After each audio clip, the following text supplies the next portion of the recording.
धन कन कंचन राज सुख सबहि सुलभ कर जान।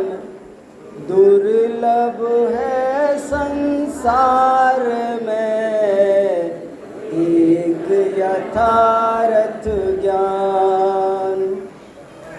निशि का दीपक चंद्र है, दिन का दीपक भान। कुल का दीपक पुत्र है, तिहु जग दीपक ज्ञान। तिहु जग दीपक ज्ञान। हमारा आज का विषय है जीवन में तत्व ज्ञान की आवश्यकता। सबसे पहले तो मैं आपको गुजराती जैन महासंघ को धन्यवाद देने का अपना लोभ संवरण नहीं कर पा रहा हूँ, क्योंकि आपने इतना सुंदर आयोजन वो भी फैमिली कॉन्क्लेव के नाम से किया है, जो मेरा एक सपना है। मैं ये चाहता हूँ कि देश में हर जगह फैमिली कॉन्क्लेव भी होना चाहिए, क्योंकि हमारी समाज में भी कई समस्याएं पैदा हो रही है।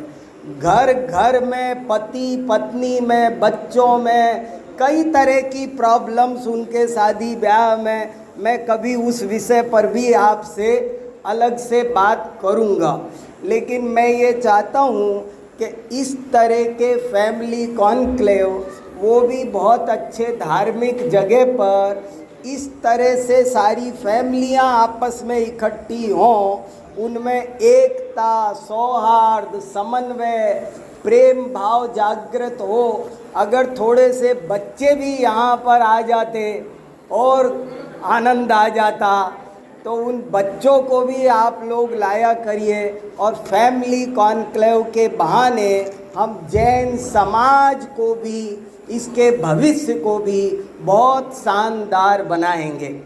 मैं अभी न्यू जर्सी जाकर आया हूँ 10 लक्षण पर्व पर। अभी 4 दिन पहले ही वहाँ से लौटा हूँ, और वहाँ भी आपके ही समाज के ज़्यादातर 500-700 भाई बहन हैं, और बहुत शानदार आप लोगों ने वहाँ मंदिर बनाया है, और उस मंदिर में सब लोग बहुत प्रेम भाव, 500-700 लोग ऐसे रहते हैं जैसे एक ही फैमिली हो। गुजराती माणसो एवा सरस होय छे जेवो तेमनो भोजन होय छे।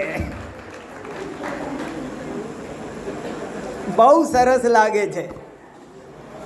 तो खैर, पर मैं अपना लोभ रोकता हूँ और मैं मेरे विषय पर आपसे बात करता हूँ। आज का विषय बहुत इम्पोर्टेंट है और बहुत शानदार विषय है। जीवन की जान आज आपके सामने मैं रखने की कोशिश कर रहा हूँ। आचार्यों ने, बड़े बड़े ऋषि मुनियों ने कहा है कि ज्ञान है तो जान है, तो जहान है, और ज्ञान नहीं तो आचार्य कुंद कुंद ने लिखा कि वो चलता फिरता शव है, चलता फिरता मुर्दा है। बिना ज्ञान के कोई तो कहता है पशु है, और कोई कहता है कि पशु में भी ज्ञान होता है, पर यदि विवेक नहीं है तो वो ज्ञान वाला नहीं, वो तो जड़ है। इस पास मूर्ख बोलते हैं ना, जड़। तो इसलिए आज हम थोड़ा सा इस बात पर विचार करें कि जीवन में ज्ञान की क्या महत्ता है, और ज्ञान में भी मेरा टॉपिक तो और सुपर है, तत्वज्ञान की क्या आवश्यकता है। देखो, पहले तो हम इस बात का ही थोड़ा एहसास करें कि जीवन में ज्ञान की कितनी ज़रूरत है। जीवन में ज्ञान की बहुत ज़रूरत है। मैंने अभी जो दो दोहे बोले शुरू में, उनमें ज्ञान की महिमा गाई गई है कि धन कन कंचन राज सुख सवई सुलभ कर जान, दुर्लभ है संसार में एक यथार्थ ज्ञान। दुनिया में सब चीज़ें मिलना आसान है और ये सब चीज़ें मिलकर हमको वो सुख शांति नहीं दे सकती जो एक ज्ञान दे सकता है। इसलिए कैसा दूसरा दोहा भी बहुत सुंदर है कि रात के लिए तो दुनिया चंद्रमा को उजाला, रात में तो चंद्रमा उजाला देता है, दिन में सूरज उजाला देता है, लेकिन हमेशा जीवन में कोई उजाला देता है तो वो ज्ञान है, ज्ञान है, ज्ञान। मैं आपको क्या बताऊं, एक आचार्य समंत भद्र हुए हैं आज से 1900 साल पहले, जिनका अभी रत्नकरंड श्रावकाचार्य की बात आप कर रहे थे। उन्होंने एक स्वयंभू स्तोत्र में श्लोक लिखा है। मैं वो श्लोक आपके सामने रखना चाहता हूँ और बहुत सीरियसली लेने का निवेदन करता हूँ। क्या श्लोक है? न शीतलाश्चंदन चंद्र रश्मय, न गांगमंबो न चहारयष्टय, यथा मुनेस्ते नगवाक्य रश्मय, समाम्बुगर्भा शिशिरा विपश्चिताम। क्या लिखा है? हिंदी में अर्थ बताता हूँ और बल्कि थोड़ा उसको रूपक बनाकर बताता हूँ कि मैं चाहता हूँ हर व्यक्ति को समझ में आए, एक भी ना बचे, इसलिए मैं उसको थोड़ा एक रूपक बनाता हूँ। एक बार की बात है, आचार्य समंत भद्र वन में पेड़ के नीचे बैठे थे और बहुत भक्त वहाँ उनके पास बैठे थे। तो आचार्य समंत भद्र ने प्रश्न पूछा एकाएक कि बताओ इस दुनिया में सबसे शीतल वस्तु क्या है?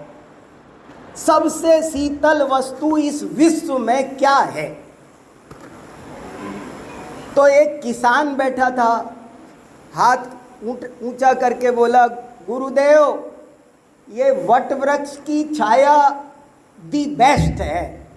मैं दोपहर में खेत के काम से थकता हूँ तो इसी के नीचे छाछ रोटी खा के सो जाता हूँ, खर्राटे आते हैं। मेरे नज़र में दुनिया में इससे ज़्यादा शीतल और कोई नहीं है। एक ब्राह्मण पंडित जी बैठे थे, वो बोले कि गुरुदेव मैं सुबह सुबह रोज़ गंगा में स्नान करता हूँ, डुबकी लगाता हूँ, और मई जून का भी महीना हो फिर दिन भर गर्मी नहीं लगती है। मेरी नज़र में तो गंगा जल संसार में सबसे ज़्यादा शीतल है। एक चंदन का व्यापारी बैठा था, कहने लगा गुरुदेव आप किन से पूछ रहे हो भला, हमसे पूछो ना। दुनिया में सबसे शीतल चंदन होता है, उसके लेप करने से नाना रोग ज्वर दूर हो जाते हैं। एक राजा भी बैठा था, क्योंकि मुनि तो महाराज होते हैं, राजा तो केवल राजा होता है। जिनके चरणों में राजा भी झुके उन्हें मुनिराज कहते हैं। तो राजा बैठा था, राजा कहने लगा गुरुदेव मैं बताऊं, संसार में सबसे ज़्यादा टेंशन किसी आदमी के पास होता होगा तो वो मैं हूँ। मगर जब मैं शाम को ऊपर अपने महल के 7वें खंड पे जाकर चांदनी रात में बैठता हूँ तो सारी टेंशन दूर भाग जाती है। कुदरती ठंडक कोई दे सकता है तो वो चंद्रमा दे सकता है। मेरी नज़र में इस पूरे ब्रह्मांड में सबसे ज़्यादा शीतल कोई वस्तु है तो वो चंद्रमा की चांदनी है। ऐसे ही और बहुत बहुत बात हो रही थी, मैं लंबी क्या करूं, आप अंदाजा लगा लो और आप कल्पना करो कि आप और हम भी उस सभा में होते कदाचित, तो हम भी कुछ जवाब देते। वो सब भी आप सोच लो। हो सकता है हम में से कोई कहता कि महाराज कोका कोला ठंडी होती है, हम उसको कोल्ड ड्रिंक कहते हैं। कोई कहता महाराज हिताची का एसी वो सबसे ठंडा ठंडा होता, जाने क्या क्या हम अपने जवाब भी जोड़ लें। लेकिन अंत में एक क्षुल्लक महाराज जी थे, उन्होंने भी हाथ उठाया और उन्होंने जो उत्तर दिया वो हम सबको सुनने लायक है। क्षुल्लक महाराज जी ने उत्तर दिया, गुरुदेव इन लोगों ने जो भी कहा है, जो जो चीज़ें बताई हैं, वे सब क्वचित कदाचित कथनचित शरीर को शीतलता देने वाली तो कही जा सकती हैं, पर आत्मा को शीतलता देने वाली इस विश्व में कोई चीज़ है तो उसका नाम है जिनवाणी, जिनवाणी, जिनवाणी। क्योंकि आप प्रयोग करके देखो, आप चंदन का लेप भी लगा लो, आप एसी भी चला लो और डनलप के गद्दे पर लेट जाओ आराम से, कोका कोला पीनी है तो वो भी पी लो, लेकिन अगर अंदर में कसाय की अग्नि धधक रही है तो पूरी रात मछली की तरह तड़पते कटने वाली है, शीतलता मिलने वाली नहीं है। और यदि ये सब कुछ भी ना हो और अंदर में जिनवाणी हो तो पहाड़ की चोटी पर तपती दोपहरी में बैठे हो और ऊपर से सिर पर सिगड़ी जलती हो, पर अंदर में शीतलता का झरना झरता है। बताओ कौन शीतलता दे सकता है? असली शीतलता क्या है? दुनिया में शांति कहाँ मिलती है? किसको शांति मिलती है? कितना भी पैसा हो, मैं तो रोज अपनी लाइफ में देखता हूँ, बड़े बड़े धनाढ्यों को देखता हूँ जिनके पास खूब पैसा है, पर राइट अंडरस्टैंडिंग यदि नहीं है तो मैं उनको कंगाल ही मानता हूँ। उनके पास शांति नहीं है, और जिसके पास तत्व ज्ञान है उसके पास कुछ भी नहीं हो तो मैं उसे माला माल मानता हूँ। मैं अपने जीवन का अनुभव बता रहा हूँ। मैं बहुत बातें आपसे कहना चाहता हूँ, बहुत श्लोक ऐसे सुना सकता हूँ, बहुत गाथाएं और बहुत प्रसंग सुना सकता हूँ। कितनी बातें लहरें ले रही है मेरे अंदर आप सबसे कहने के लिए, मैं कितना क्या कह पाऊँगा। पर बहुत प्यार से आपको अपना सगा भाई बहन समझ के मैं दिल से ये कहना चाहता हूँ कि जीवन में कुछ हो या ना हो, तत्व ज्ञान जरूर होना चाहिए, स्वाध्याय जरूर होना चाहिए। आप स्वाध्याय का नियम लो, प्रतिदिन स्वाध्याय करो, रोज स्वाध्याय करो, चाहे 10 मिनट भी करो। स्वाध्याय किए बिना जीवन बेकार है। स्वाध्यायः परमं तपः।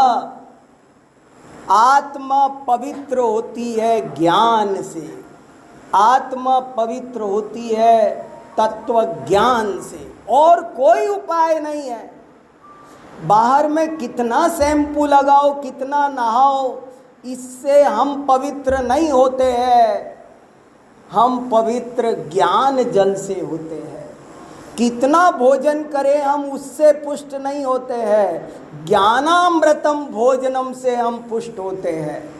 पवित्रता कैसे मिलती है?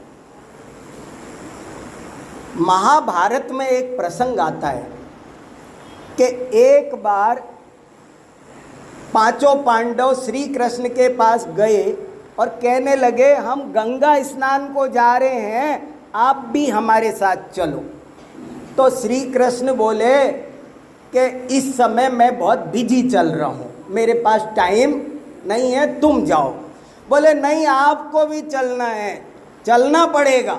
बहुत आग्रह किया, बहुत आग्रह किया। तो श्री कृष्ण ने एक तुम्बी फल उनको कहा, दे दिया और कहा ये मेरा रिप्रेजेंटेटिव है, इसे ले जाओ, जाओ गंगा स्नान करके आओ, आई कांट गो।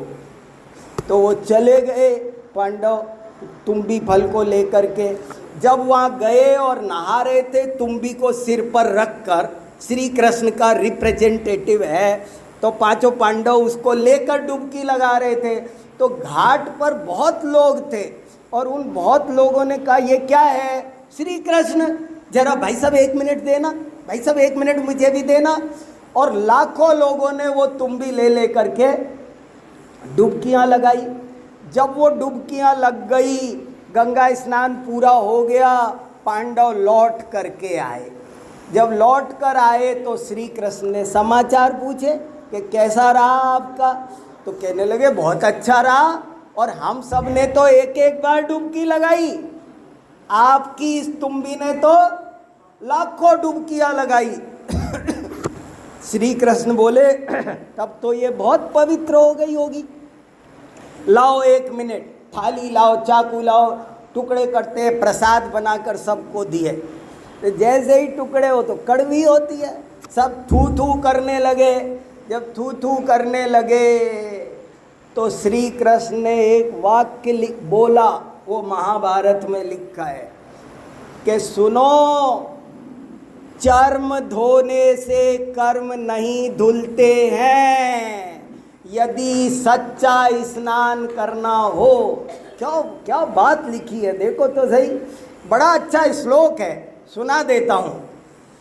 आत्मा नदी संयम तोय पूर्णा, सत्यावहा शील तटादयोर्मि, तत्रावगाहम कुरु पांडुपुत्र, न वारिणा शुद्ध्यति चांतरात्मा।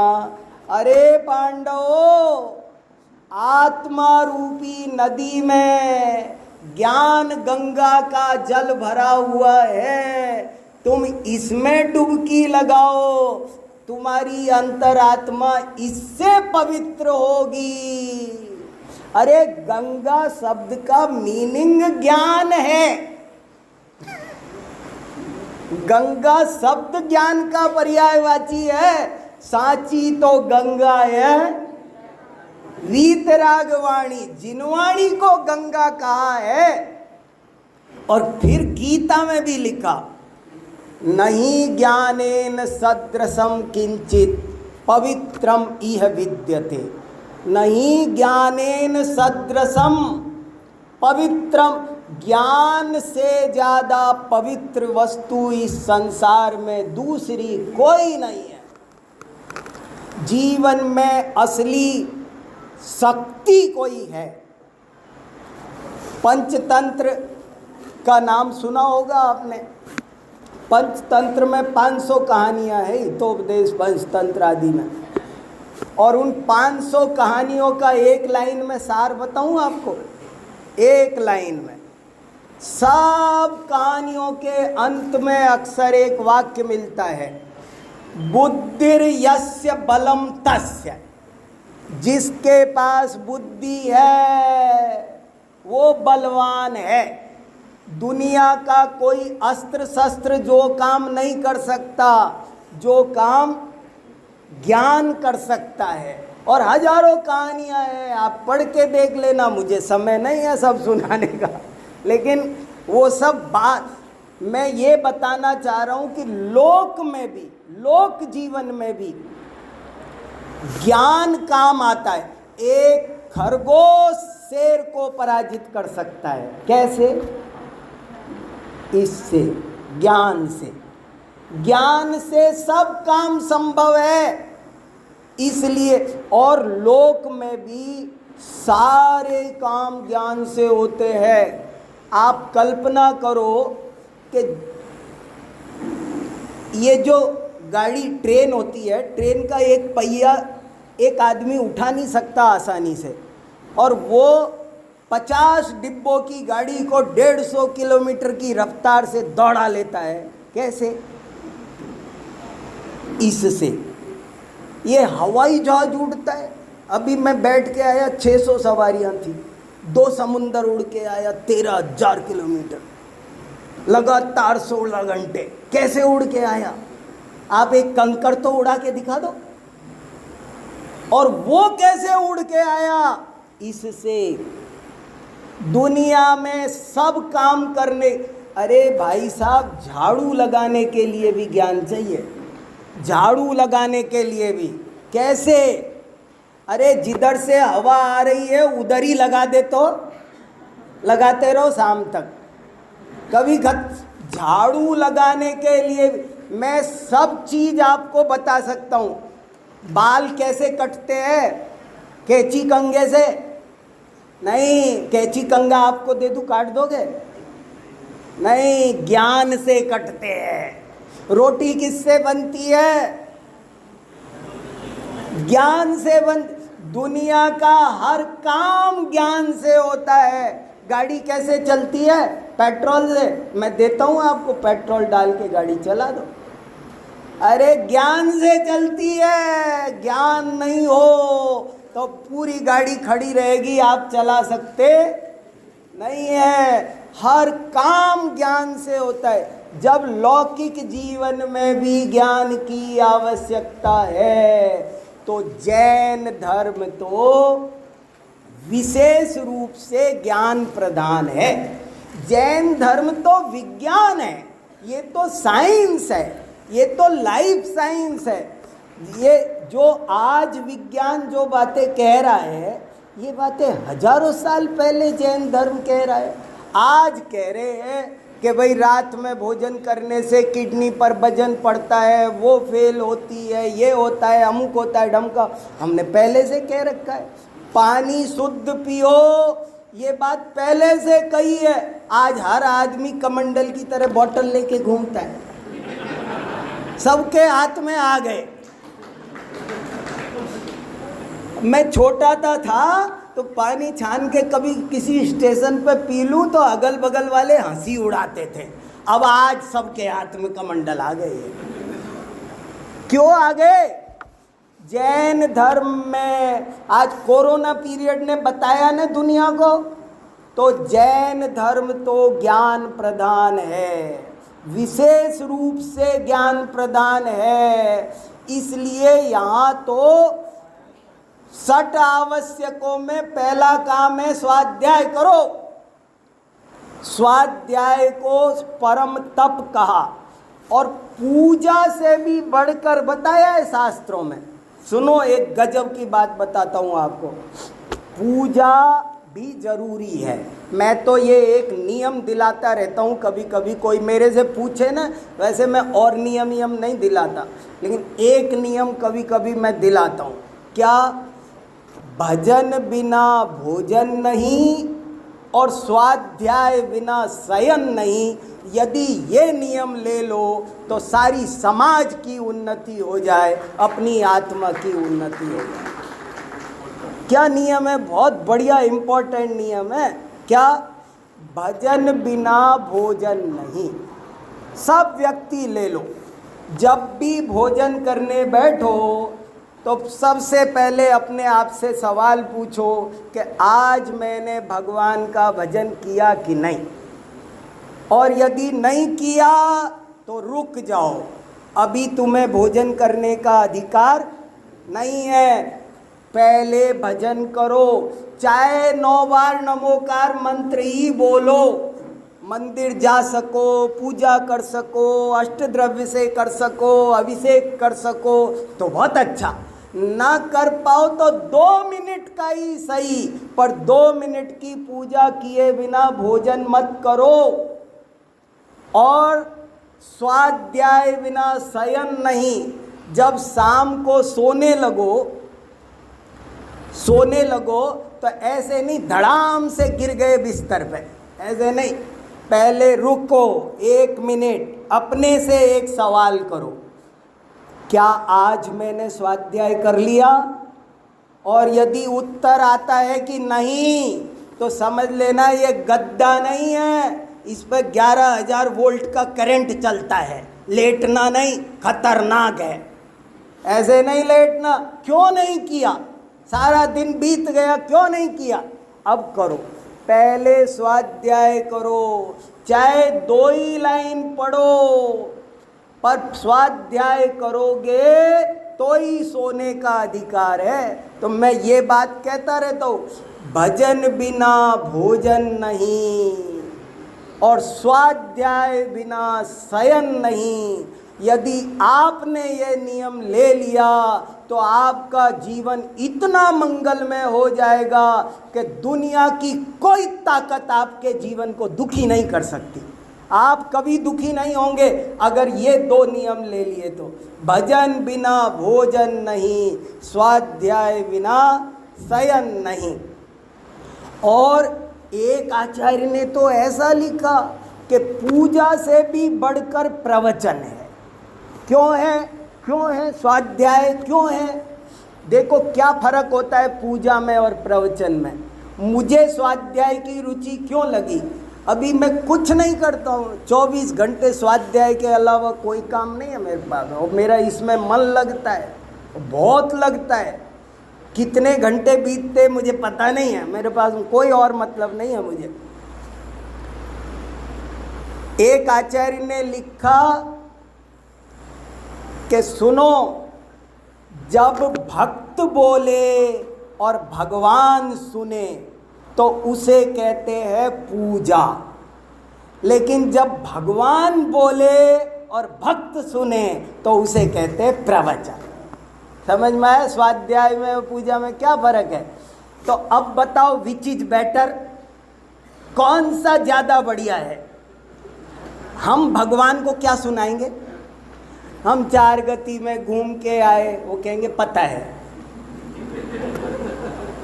उनको केवल ज्ञानी है ना, उन्हें हमारे दुख सुख सब पता है ना, हम क्या सुना लेंगे उनको? और वो सुनाए, वो सुनना ज़्यादा अच्छा है, पर हम वो नहीं सुनते। जैसे हमारी समाज में लोग पूजा करते हैं, घर में 2 मिनट ही निकाल के सही, ऐसे मैं चाहता हूँ कि सब लोग 2-5 मिनट को ही सही, पर स्वाध्याय भी रखे, अपने मंदिर में एक शास्त्र भी रखो, और वहीं बैठ कर के 10 मिनट 5 मिनट जितना समय है स्वाध्याय भी जरूर से जरूर करना चाहिए। देखो आप एक कल्पना करो, एक बेटा अपने पिताजी के पैर दबा रहा था। पिताजी बोले कि बेटा प्यास लगी है, 1 गिलास पानी ले आ। तो बेटा बोलता है नहीं पिताजी, मैं आपके चरणों को छोड़ के नहीं जा सकता। थोड़ी देर बाद फिर बोले पिताजी, बेटा मुझे बहुत तेज प्यास लगी, पानी लेके आ। नहीं पिताजी, आपके पवित्र चरणों की शरण छोड़ करके मैं नहीं जा सकता। अब आप ये बताओ, वो सुपुत्र कहेंगे आप उसे? ऐसे ही जो व्यक्ति केवल पूजा करते हैं पर भगवान की बात सुनते नहीं, स्वाध्याय नहीं करते, भगवान उनसे खुश नहीं होते, वे भगवान के सच्चे भक्त नहीं हैं। वो कहते तुम पैर तो दबा रहे हो भैया, पूजा तो कर रहे हो, अर्घ तो चढ़ा रहे हो, मैं जो कह रहा हूँ वो सुनते नहीं हो, वो तो सुनो। इसलिए स्वाध्याय बहुत जरूरी। अरे कभी कभी एक लाइन जिंदगी बदल देती है, एक लाइन। एक कहानी आती है चोर की शास्त्रों में, मुझे थोड़ा सा इशारा कर देना, ऐसे थोड़ा सा हाथ खड़ा कर, ऐसे करना बस जरा सा, मैं समझ जाऊंगा। अब 2 मिनट में पूरा करता हूँ। एक बड़ी अच्छी कहानी आती है।